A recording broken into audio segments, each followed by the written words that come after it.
કેશોદની VS public school ખાતે આજરોજ આરોગ્ય રક્ષા પરિવાર દ્વારા વિનામૂલ્યે સુવર્ણ પ્રાશન સંસ્કાર શિબિરનું આયોજન કરવામાં આવ્યું હતું।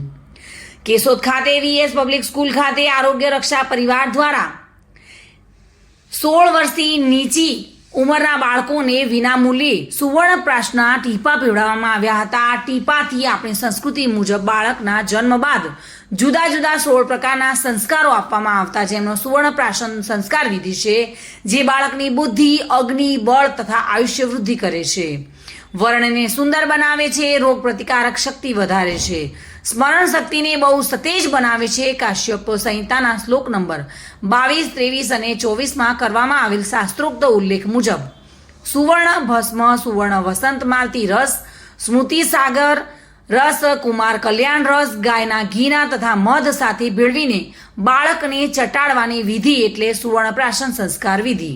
આ વિધિથી બાળકના શરીરમાં જે જીનેટિકલ ડિસઓર્ડર થતા હોય તેને અટકાવે છે, બાળકને શરદી, ઉધરસ જેવા એલર્જીક રોગોમાંથી છુટકારો મળે છે। પુષ્ય નક્ષત્રમાં વિધિ કરવાથી સ્વયં સિદ્ધ ગુણ વૃદ્ધિ થાય છે। સુવર્ણ પ્રાશન સંસ્કાર વિધિ બાળકોને અનેક બીમારીઓથી પણ બચાવે છે।